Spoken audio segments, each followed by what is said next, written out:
10 fired uMkhonto weSizwe party members has been adjourned to next month. The applicants approached the Western Cape High Court seeking an urgent application to interdict the swearing in of new MK party members in Parliament.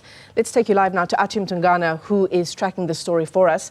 Athi, good to see you. And, the notion that events within the EFF would have such a link to what's happening in the MK party and the firing of these 18 MK parliamentarians, 10 of them now approaching the court. These fired MPs are now connecting those dots.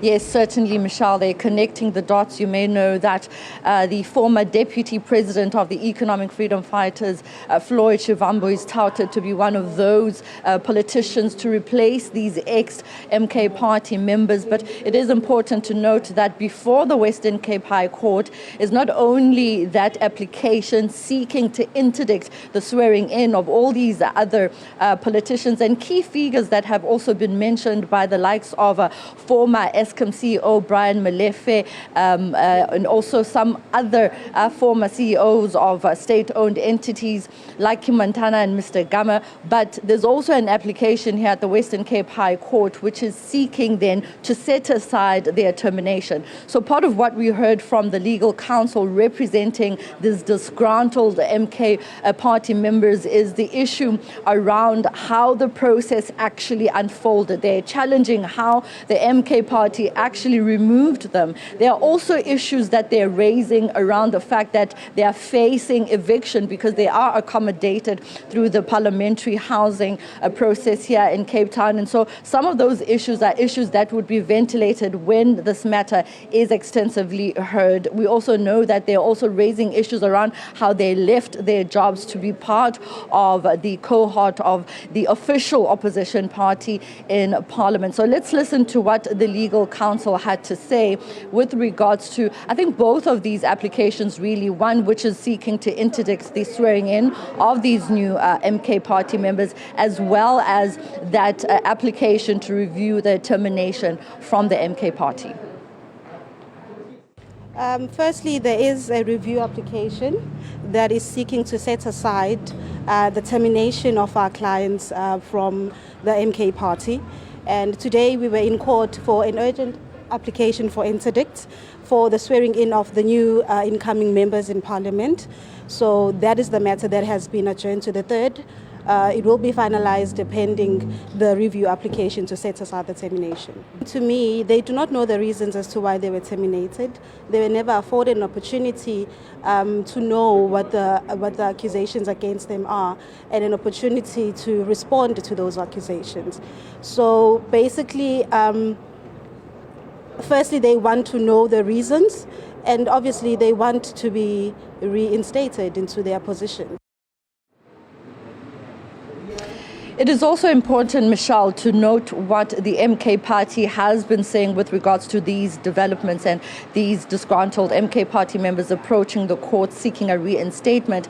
They've also come out to say that there is some form of sabotage with regards to the candidate list that was subsequently sent to the IEC as well as Parliament. But of course, we also know that the Speaker of the National Assembly, Thokoti Diza, did confirm that the MK party had informed them of the termination of about 15 members of Parliament from the MK party. The Constitution does allow for that process to take place, of course, given the fact that that person or those people would be removed from the political party that actually sent them to Parliament. So in as much as they are unhappy with this particular process, we did ask the legal reps whether does this mean that they still remain members of the party and members of the National Assembly, given the fact that the matter is now before the courts. But they said actually not. They would not remain members of the party, and they'd still not remain members of the National Assembly, even though the matter is still pending and it will still be deliberated before the courts. We know that the respondents will be filing papers, I think, just before September. So they would be meeting as well with the legal reps on behalf of the disgruntled MK party members, but essentially the case would then be moved and be heard on the 3rd of September. So, Athi, I wonder how much of an impact the fact that, and just for the sake of our viewers, the picture that you're seeing at the bottom left-hand side of your screen there, it's part of the farewell for outgoing Chief Justice Raymond Zondo. Thembi Simelane, the Minister of Justice and Constitutional Development, is currently at the podium. But, Athi, I wonder how much of the fact that the MK party does not have a constitution currently. I believe that there is an interim document that is in place, but of course that's not been set yet. How's that going to play in terms of these MK MPs arguing for their positions when effectively there really are no rules governing how the party works? And let's not also forget that these MPs, some of them left permanent jobs to take up these MP positions. Indeed, Michelle, those are some of the issues that they are raising before the Western Cape High Court. They left probably their 8 to 9 jobs to come and work for the party in Parliament, and now they will obviously not have salaries, and they will seize the benefits that come and that are attached to members of Parliament.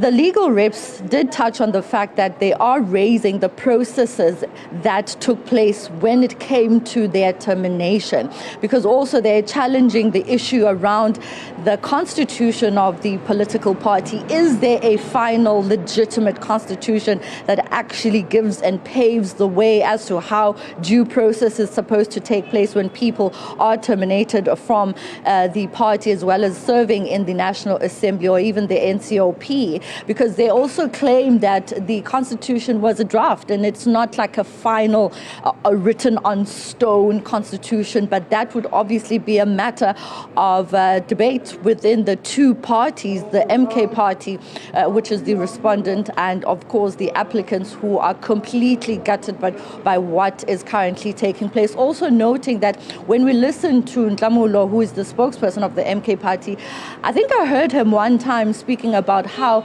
they might have been made aware that they will not be staying in Parliament for as long as they are, because the MK party has raised an issue around sabotage with regards to the list, and so there was some form of not being final, or the members that are being sent to Parliament not being the final members to be sent to represent the official opposition party in Parliament. Because when we read the response, even by the Speaker of the National Assembly, Thoko Tutiza, they wrote something along the lines of even the alternative members that would replace those who would be removed, some of them mentioned that they would not be available. And so that's why perhaps these disgruntled members are even raising concerns and wanting to interdict the swearing in of these new political party members who would be representing the party. Of course, we mentioned Floyd Shivambu as well as Mzwanele Manyi from the Economic Freedom Fighters.